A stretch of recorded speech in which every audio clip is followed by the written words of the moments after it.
Welcome from the break. This is the second hour of the dialogue on Soul TV. We stream live on all platforms, including social media platforms or YouTube and X, formerly Twitter.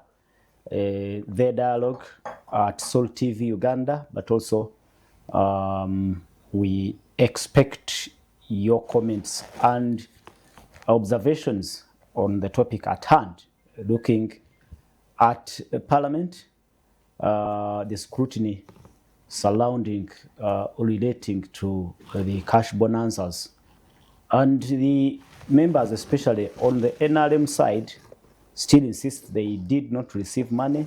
The Speaker sitting in or chairing the plenary this week, Right Honorable Thomas Taibwa, said he had not received even a coin and dismissed the talk of cash or the cash gift as just street talk, which cannot be entertained on the floor of the House. But from the letter His Excellency the President wrote, he accuses the opposition for also not being saints, because they also receive foreign funding, and that is an act of a traitor. Tolerance making a right. Well, I'll be reading the comments right now. He says, thank you for the program. My comment is, how would you convince me that you are promoting patriotism and the motto of Uganda? It's better you keep away from those words. Secondly, the nation is being corrupted in advance to accommodate these cash bonanzas as to justify its in play. Okay, the message is not so clear, but the message, the content is not so clear, but the message is. We have picked the message. Thank you so much. This is from Duncan Baker, 2018, and another one here. He says, my name, I am Karwanga Musa Apollo. I want that panel to answer my question. Can someone sell his or her properties to go to Parliament to work for the people? If you get that answer well, you will know that MPs there are not helping Ugandans. They are just finishing their deal in that house. What you are accepting to the person who sells, what do you expect from a person who sells his building to go to Parliament? I think he relates to what Honorable Paul Muil talked about. The process that brings these leaders also is questionable, has issues. I think that's what he's saying, Honorable Muil. Okay.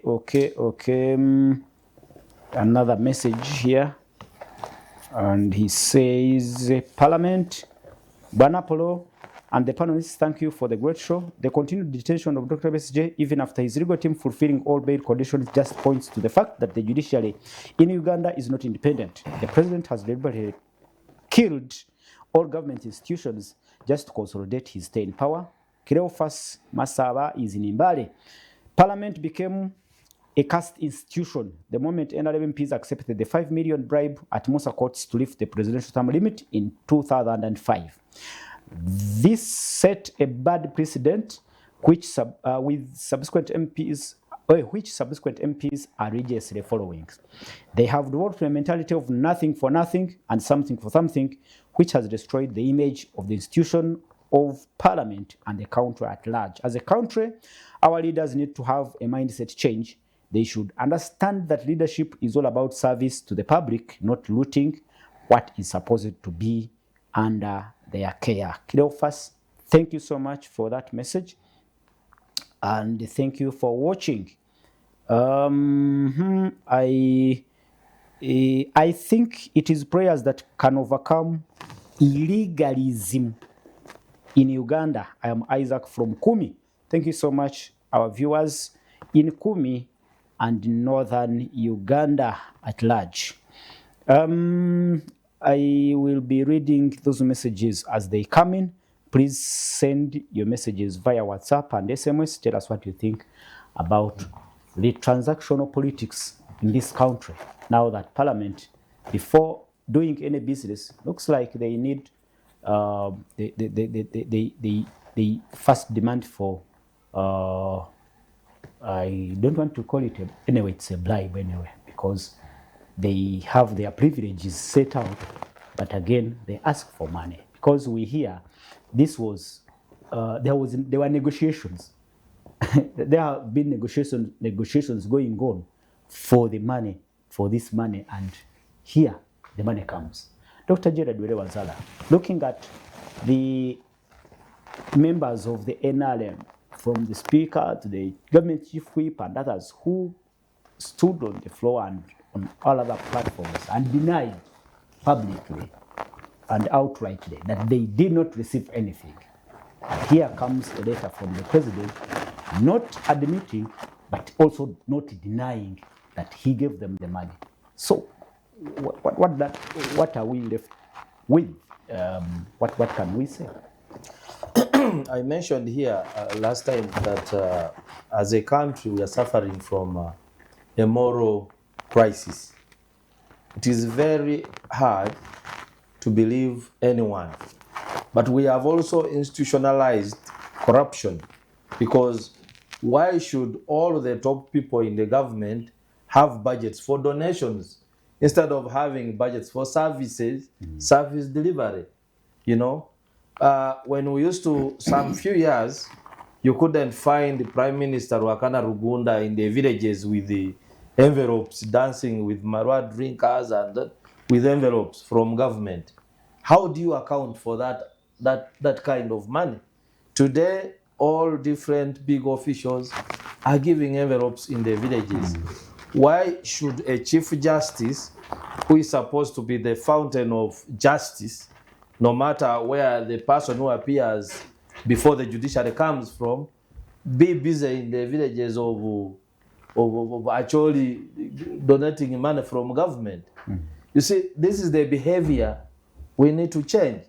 So honestly, just like any other Ugandans who don't trust these institutions, I also associate with Ugandans who don't trust these institutions, and therefore I don't trust the word from the leaders who are denying, because we saw here the parliament exhibition. Authentic documents were presented, you know, about procurements, botched procurements, overinflated, and so forth. Didn't the institution deny?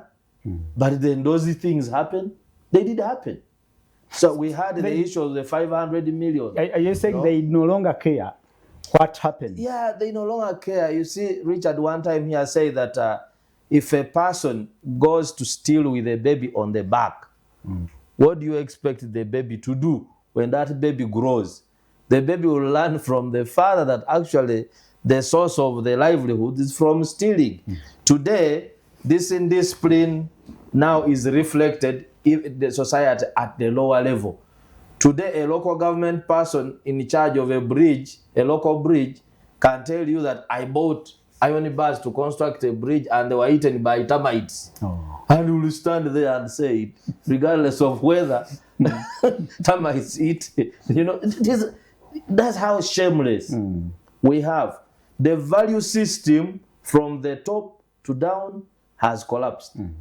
President Museveni, if I remember, in the 10-point program, I think either number 4, where he talks about elimination of all forms of corruption in any form. It was number 7. Yes, number 7, okay? So it was key to even leading to bloodshed, if at all that is what took him to the bush. So I would expect him to be the first on the front line to say, where are they corrupt? What are they why are they outside? Why should I should investigate? Because this practice is also against the NRM pillar of socio-economic transformation. Of course, I know a big person in this government one time during a lecture, in public lecture in MOBS, who said that corruption can also be defined as a reallocation of resources. That if you have budgeted for money for a hospital and then someone takes it and builds a hotel, he has created another service there. But this is wrong because it distorts. And it creates a middle class. It distorts planning, and then it is called actually primitive accumulation of wealth. The opposition are calling out for an audit from the IGG. Do you see that happening? Lately, I have some faith in the IGG when it comes to investigating small corruption, what I call small corruption in local government. And so I see a number of people prosecuted, arrested, jailed. But when it comes to political corruption, I think there is a challenge, because we saw there were pertinent issues that were happening in that parliament. If the inspectorate was independent, some people could have been arrested or even dismissed from their positions. But they were cleared by that institution. And now, if you look at the syndicated way of working, probably if you act, they may say, okay, you are acting, you come before us, we are going to cut your budget. So next year we starve you. So we shouldn't expect anything like an audit or what. It will fizzle and fizzle out. And corruption at the most top level requires political action, political will and political action. We can make very many laws, we can create so many institutions, but they will not work unless the head of the politics is able to be determined to eliminate. Thank you, Richard. I saw, is it Honorable Salam Musumba relating this 100 million to parish development model, where every parish received 100 million shillings. But now MPs have turned into PDM. Every MP is taking the whole. What now is the effect, the consequence of this theft at this level? You see, first of all, where one person takes the whole money that is budgeted for to uplift the vulnerable out of poverty in the whole parish. See, Apollo, because I eat a meal, because I eat lunch at Serena for 150,000 and you eat in Kafunda for 5,000. So you will be looking at the other lunch as how many lunches? 150,000 against 5,000, yes. In a whole month. So you'll be saying that one, my food eats it for a whole month for me. No. It is the same matoke and binyebuga and whatever.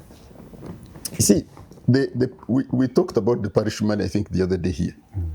They said it's fallacious to say 100 million shillings will go to Chirinya, to the United Republic of Dr. Werika, and lift people out of poverty. I mean, really.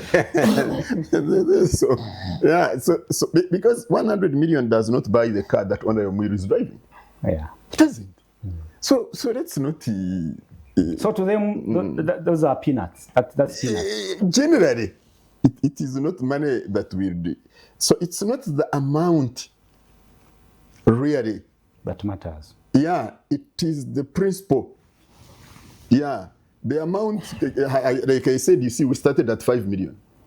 That's why I was disappointed that you can negotiate for 100 million.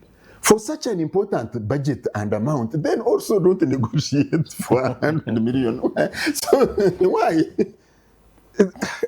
You know, so why? Because if you are eating a toad, the fat one, and then you get an emaciated one, what is this you are doing? So that's why I say no. 100 million, 5 million, 49 million. It is the principle and the action. Yeah. So they should get the worth of what they are doing. No, the what worth? There is no worth. You see, there is no worth, Honorable Muiru, to take the money behind the door. This is what so what is the life of the child who dies because they are denied That's the question. Yeah. So we are not talking about. So as I said, the amount I don't want to. I'm not bothering with that, the amount. But you see, the Honorable Saram is an illustration. Yeah, is an illustration. Comparisons can create illustrations and images in people's minds, which they relate to them. Yeah, that's why I tell you, when the IGG says we lose 10 trillion, about 10 trillion, 10 trillion in yes. corruption every year. The public will not relate to that money. The public does not relate to 10 trillion. Not even a trillion. It is abstract in their minds, but they will require around about 100 million because now that one they relate to it. It is the money that comes to the parish. So it is the principle, it is the action that we are dealing with. That to take a decision that is impactful in the immediate, medium, and long term for the country, the whole country, where you are living, where your children are going to live, that you take some money for that. For me, that is the important issue. So how much does it cost for my son to have this country burning, and they have to be refugees? When we talk about these things, we seem to be talking in abstract. I talk about Sudan. It is our latest example. I have been to Sudan when we had somebody who was taking a child for heart surgery. They had better facilities. Sure. Yeah, absolutely. So we would do tourism, medical tourism for better. We had our embassy people, I told you, you need to talk to them what they went through to just get to the border with Ethiopia, and we can airlift them out of that. Now, Sudan is the biggest supplier of refugees on the African continent. In the region.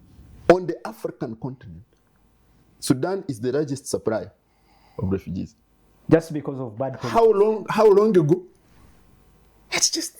But refugees were driving V8s, were living in some of it. No, but you see, you are... Because how many of the mine, there are more than 4 million that they have supplied within this less than 1 year. How many drive? Not even 40. Yeah. Not even 40. The ones you see here are from South Sudan. I'm talking about the Khartoum. You're emphasizing... I'm talking about Khartoum, Sudan. The Khartoum Sudanese who are here, I don't think Honorable Mira have come across them. I have come across some of them who, by the way, would meet in international meetings. They are now here trying to get refugee status. Within less than 1 year. You are emphasizing the fact that the consequences are dire. That's what I'm saying, that you see, and sometimes when we don't see that, we miss the depth of the problem. That from 2005 or even before, we have been getting money to make a decision that impacts the country. Yeah. Immediate, but also long term. That's how deep this issue we are dealing with. And the one of the child, when you take things when the child is watching, but then it permeates. Yeah, it's the discrimination. It permeates. I get a justification. If I send Honorable Mir to represent me and he gets 100 million, I am waiting for him to give me some so that I can vote him again. But when also now, because for him, remember, he's taking from the 3.2 trillion, which he voted for. So me, when I get 32 million at the village level, I would also take 1 million. Oh. Yeah, so this is the depth of the problem that we are talking about. And we need to see it that way. All right. Yeah. Honorable Mwiru, the opposition were the first to raise the alarm. And you see, what we are not also talking about is that what is on the screen. That now somebody says, but we are all living in glass houses. Yeah.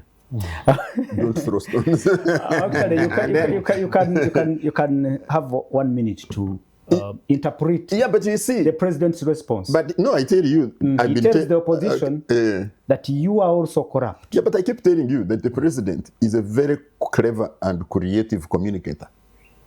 Yes, because you see, when there is a message in a forum, it doesn't matter what audience you are looking at, but if you have an audience, all of you have the same audience, and there is a message in the forum, then you counter message, so that then you create a debate. But also, you arm those ones who want to dilute the other debate. You also arm them with a counter message. So this is counter messaging. The issue we are supposed to be talking about, and this one was in the Kawempe missive, the issue we are supposed to be talking about is why was JAT deployed? Why were the soldiers deployed? Now, the issue we are supposed to be talking about is where did the millions talked about by the American MP who was taking it? It was you, the opposition. Was it the opposition taking them? Or taking it? Really? But they have been receiving foreign funding to influence the politics, the local politics here. Yeah, I don't and therefore, they are not just corrupt, but also traitors. Yeah, but you see, I don't know about that. It's so, if you receive local money to also change politics, you probably are an equal traitor, probably. Oh. But I don't know whether they were receiving any money at all. Mwiru can confirm to us, maybe. I was saying the opposition were the first to raise alarm over this alleged cash bonanza. And the question is, are the opposition really saints in all this? At least you have been in the opposition and in that parliament. Don't they also benefit from these cash bonanzas? And what we see, are they only raising false alarms, but when they indeed know that they are also beneficiaries? Thank you. I think I need first to correct some. There was a question which was asked by one of the commenters. Does, if someone who sells his house to go to parliament, what business do you have with What him? do you expect from him or her? That is the issue. Of course, you are selling a vote and he's buying a vote. So the contract is executed at that point. It would be fallacious for Richard, who was selling his vote and talked about it, to expect anything out of that person. But we offer guidance. Like one of the candidates was Fonjeru. He came and told me, Honorable, I've finished this vote. I just need 35 million for the D-Day. It is done. I said, where are you going to get it from? But I'm willing to sell my house to mortgage it to you. Then I asked him, so where will your family stay? If you want to sell it. And then too, but this issue is about the people. Why must you sell your house? So I told him, no, to me this is corruption. Now I understand it. That you're going to deprive your family of a house. Of course, he went when he's annoyed. He said, this man does not help because when he's in parliament, he thinks it will be there, but I was guided. But after, actually, it was not even number 4. You understand? But the question now would be, what if you had sold the house? That is food for thought. 2, and most important, I think the president has found a docile and gullible population. Sure. Because in his missives, he tends to veer and create another narrative to sway people from what is being discussed. In as far as I'm concerned, I participated in making the law. The political party and other organizations act. It spells out how much money must be received from out of the country. And that is 200 million from external sources. And to my recollection, President Museveni arrested Dr. Bese from Nairobi, claiming to be having intelligence on whatever takes place. I was into a meeting in Greece and Kenya. He has SOP, so he has every type of people to gather intelligence and economic monitoring. So you're saying it is, it is difficult for the opposition to receive funding from foreign sources. They would have known if we are receiving funding. We're also actually asking, when they came to homosexuality, they used to give money. You saw when they were showing what was coming to Uganda, we were asking who was the recipient. And President Museveni has never replied to us. Who is the recipient of the money? Because he has the financial intelligence unit, they check Bobby Wine, when he's coming from out at the airport, they check everybody. The money we have received, it is in compliance with the law from the Electoral Commission and some support which has been coming. Of course, this Museveni is just trying to, and I want to dismiss this narrative with the contempt it deserves. Is the fountain of honor. It can influence anything in our court system, even denying bail of someone who has made the condition. So nothing would stop him from. Remember one time they alleged that Council Nicholas Opio was receiving funds, and they had to disband his NGO. His Chapter 4. Chapter 4 NGO. So this is just intended to. So show people. The opposition. Then the question you came to. Do opposition also participate in this? To me, it is. Or they are also beneficiaries. It is an opaque these question. Cash bonanzas. Because for me, what I want to pick from this is that the opposition has come up to raise a red flag. There is a tendency here that when our people fail to understand things scientifically, there is also superstition and witchcraft. If the opposition is benefiting by raising a red flag, why don't the NRM also come and raise a red flag? Because you're actually missing the point. Individuals have come, people have come up and say, look, there is a problem. My only condemnation about even them, that you see this money they are giving, as Richard has said, this is what is in the budget. You understand? The only thing that it seems something is giving them to influence them to commit treason. Because for me, amending the law to allow someone to go in the civil court is treason itself. You understand? It's money they passed in the budget. If you deploy serious thinking, that's where it goes to. But still it goes back. I had my brother Richard was saying, the entire thing is corrupt. Let us who can fight their way also end up there and see what will happen. I will give an example. There's what we call corruption in tax bills. For you are focusing on what Museveni gives. You see, this country is governed by tax bills. Like us who studied law and who were interested in tax bills. Like this exercise amendment. You see, those amendments, they had a lot of corruption. And the multinationals, the big companies, would influence exemptions. And would be there to actually gatekeepers. But you would say fight, a very big fight. And not the majority of people in Parliament know what actually would be taking place. The other one were like in the committees. I was a vice chair. So remember, I would always come and say, the other one is my brother. The other one is your uncle. I said, but you see, if everybody is excusing these people, so what are we doing? So corruption is happening everywhere. No, I'm saying people would come, that they have the mind. So the deterrence would be to say, can we set a precedent that whoever has a brother would be coming to church, say, please, you don't deal with my person. You don't do ABC. Because these people take money when they know. And all this works out on them. So in as far as whether the opposition has picked money or not, we're also grappling with it. Okay. That's why we didn't want to make sweeping statements about the money. Because actually, remember, we are here. The government chief whip threatened to sue the likes of Mwanga Chivumbi. No, he's a joker. He knows. You see, we have been in Parliament, know what takes place in Parliament.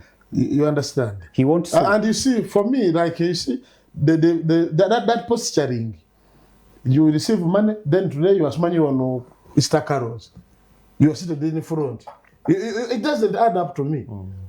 And you see, what people fear is not the commission of those crimes, as Richard was saying, but scrutiny. If you are taking money, be bold. And say the way you say that, it's an issue that is passing for little and they're giving away much. You remember when we were during the COVID, when the Parliament gave out 20 million to every MP to go and buy food to people and they returned it. What shocked me, that they wrote to us, the IGG, that we're going to arrest us. Kumbe the fight was that who is giving. Because President Museveni thought that actually that one should be giving. And those who returned the 20 got 40. You understand? So the giver is not the other one who must not give.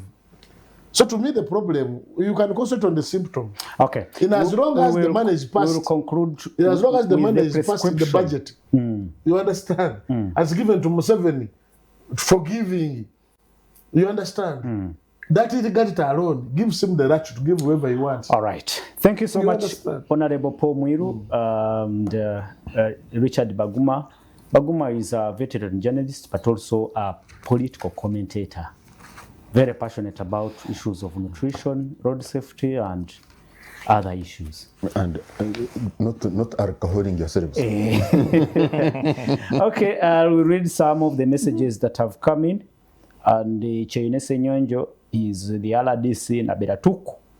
And he writes, it's a long one here. Happy to see you all, but most especially Paul Mwiru, who has reminded me how he used to speak for a constituency in Jinja, which is now covered up by the one of Dr. Batua. Gentlemen, are you aware yesterday, 11th April, was one of Uganda's Liberation Day? Yes, I saw it. The president noted that it was a day Amini was ousted or he fled. Okay, he says, no bail for SJ. Problem with lawyers like Mwiru is they studied law and ended up enslaved in legalism. If he had as well studied political science, he would have interrogated whether the matter is about the law in politics or politics in the law. Nothing is absolutely independent, absolutely. In any case, does the law say bail is automatic or conditional? Okay, 100 million to each MP. It is becoming a tradition. Part of the problem is that MPs are never satisfied with big pay. They bother the president with demands. It is bad. Thank you so much. It is your opinion. RDC, salute. No one can say because the opposition is also corrupt, so government should be corrupt. Should the opposition keep quiet when they see corruption because they are also corrupt? The way the speaker was invited to meet the president makes me think that the money has been given out, but maybe the way was wrong. Recall the 40 million, everyone denied getting it, but finally they said they received it. Honorable Mpuga denied getting 500 million at first. After a few weeks, when Parliament Chris Obole said the money was given to him, Mpuga finally accepted. With corruption, I can't trust my government. NRM Kada, Peter Nangoti in Imbale. Thank you, Honorable Mr. Nangoti in Imbale. That is your observation. Who is here? To me, we are leaving amendments. We are leaving amendments in elections. We are on 100 millions.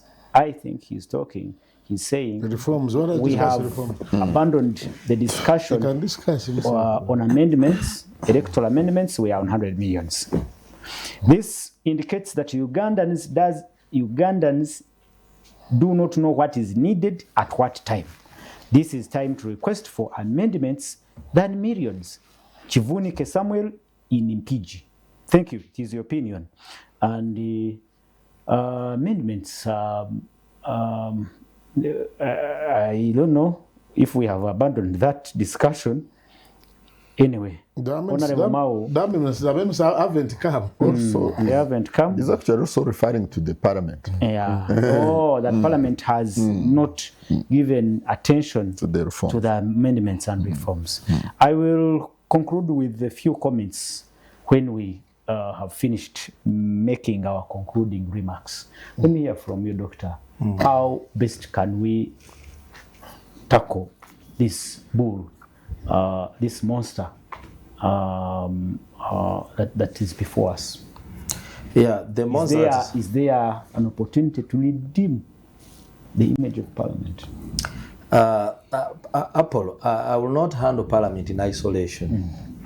You know, Uganda now is being run in, last time I mentioned here that we are having kleptocracy, the government of the thieves, for the thieves and by the thieves, whereby stealing is no longer embarrassing. Then we also have mobocracy that we are calling democracy. That every time you ask questions about governance, they'll say, but after every 5 years, we go to the vote and we elect. But what is the quality of the outcome of these elections? Because if the entire problem is systemic, with the reflection from the grassroots up to the top, then even electoral reforms alone may not help. Because one, do we have civic education in this country? since we made the constitution? No, because government has refused deliberately. We participated in discussions with the government to just, introduce a civic education policy. We finished 10 years. To date, recently, we were called again to discuss civic education policy impact, impact evaluation. But you are talking about post-implementation impact, but you don't even have it. You believe that civic education can help?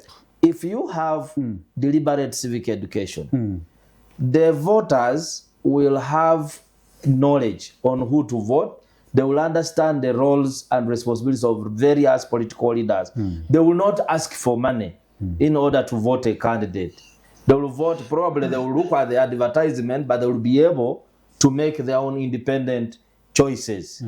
But if you have an ignorant population that is receiving warrage for a vote, the outcome will be totally different, because like the other person who talked about a person selling a building to go to parliament, if you sell something to go to parliament, it means you are expecting to earn more. It's a business.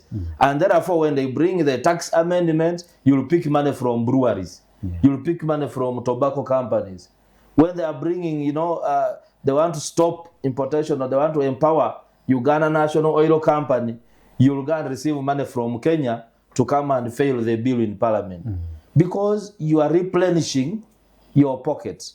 So I think we need to go back on the drawing board. What's the role of politics?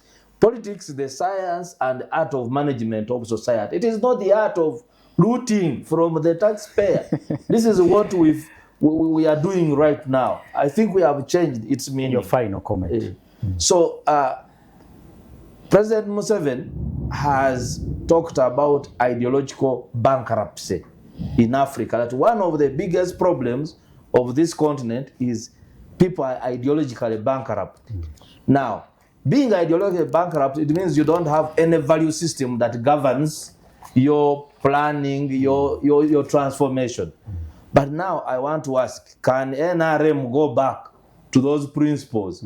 Socio-economic transportation, Pan-Africanism. If we are talking about culture, African culture is against stealing. Is stealing normal? It's not normal. That's also part of the idea. Thank you. Richard, how best can we now handle this issue and possibly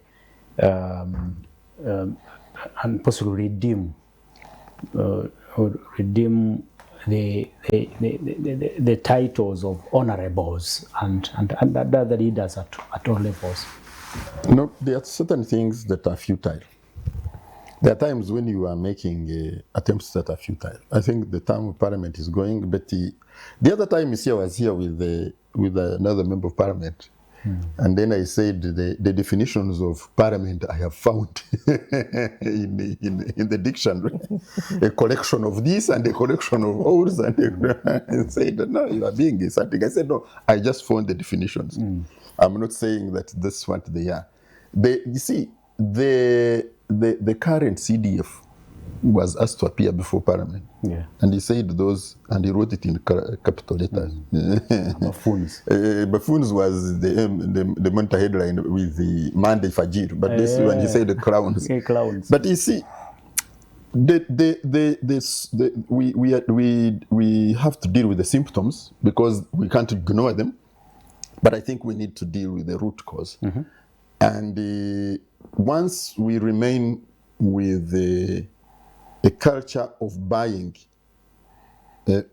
ourselves into positions of decision making, then this will continue. There is no question. So as long as we buy ourselves into positions of decision making, if I pay to be selected for an office, I must recoup. If I pay to be given a job, whatever it is, if I pay to be recruited in it, then we will see this repeating itself. What we must not do, Apollo, for me, is we must not give up. The worst thing that can happen is for us to give up, to stop pushing back, to stop mobilizing against it, to stop talking against it. That we must keep doing. All right. Honorable Mwiru, what can we do? Are we left with any options? Oh, yes. Actually, to me, it's back to the MPs themselves. You see, they have the power of the past. Why Article 85, I think, gives them the power to determine their emoluments is to have the independence. Instead of them engaging in transactional politics with Mr. Museveni, they should demand for a consignment fund. So they don't look needed. You scrapped it, isn't it? Yeah, it was scrapped, but you see, the state knew what the president knew what he was doing.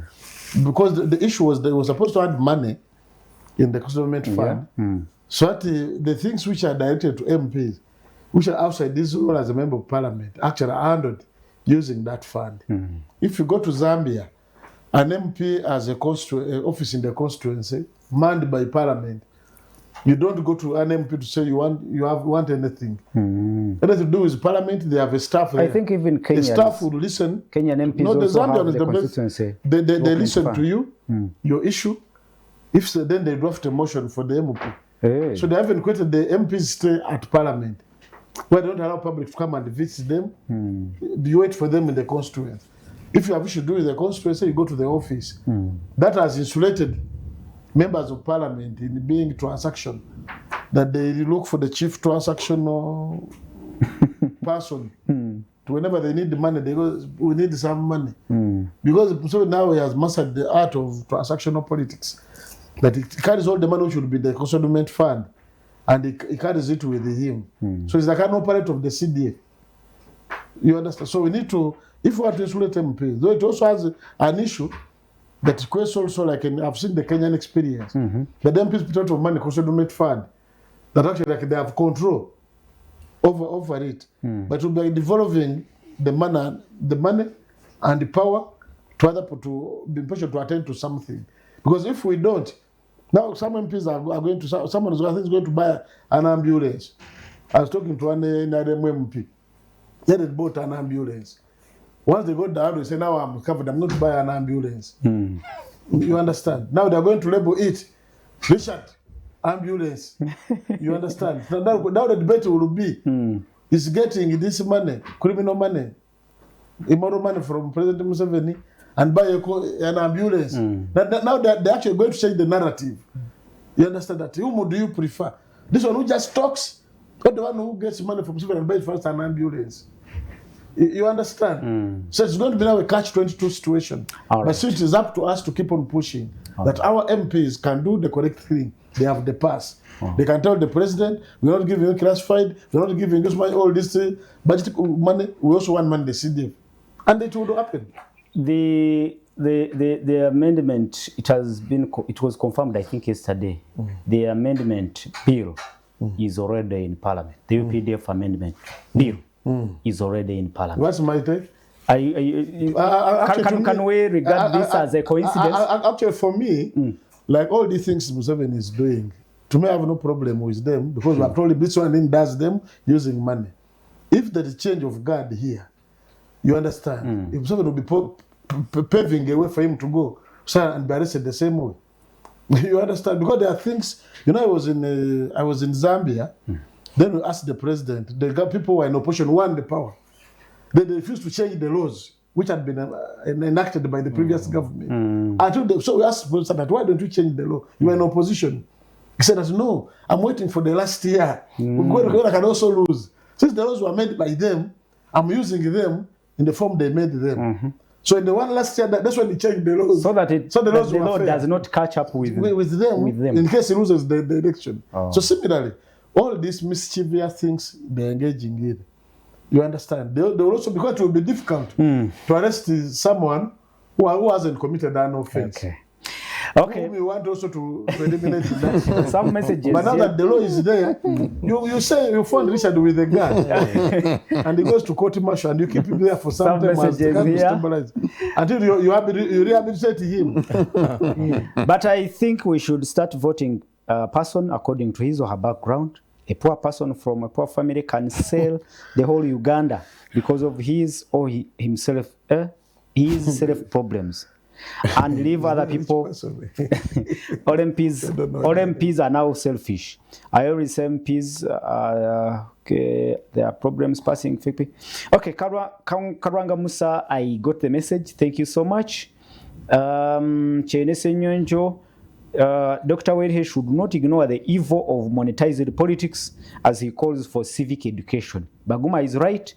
Light must continue shining against the darkness. One day we might be there. Thank you so much, Chenese Nyonjo. Anobi from Makerere. Okay. We're in the same guild cabinet. For me, was Actually, China missed one point. That the policy informs the law. The law does not inform policy. Like what is saying, where the law starts, if you realize that the law says this, you don't override the law, you go and amend the law. Okay. To fit what you want to do. Good morning. The only way to redeem parliament is to bring term limits to MPs so that we can always change policy makers at a certain period. Because parliament is a collection of individual efforts, so how can they have or get what individuals cannot get? Kamoga Simon Peter in Najana Nkumbi. Term limits for MPs? To me, I have no problem, but still, it's not what is going to work. You understand? Okay, we can only ruracha abantu abo batumenye emitima tebasobola kugabana sente fene tutamanya batumalamu amaanyi buli batutegeeza tibagabanye gali wangu Asumani Nkawuku he says it is better they don't know they share quietly agala kanse mutte ngatamanya Kare, I think we should let me start with you Mwilu. Any word just one to the people of Jinja or elsewhere? Well, to the people of Jinja, I want to, for those who have tuned in, I want to thank you, and not only Jinja, Busoga and Uganda as a whole. I thank you. Thank you. Richard? No, I am from here. I'm just going to call my MP. Hopefully, he will pick, and then I can ask him to. Hey, you ask for your share? Yeah, well, at least he should buy me lunch. Dr. Gerard? I also tell my people in Amisimba to scratch their throats. You're inciting. Thank you so much, our viewers, and thank you so much for the comments and observations, but more so, thank you so much for tuning in. It's been a very enjoyable discussion we've had. Until next Saturday, thank you so much, Richard. It's always a pleasure. Dr. Welhe, pleasure.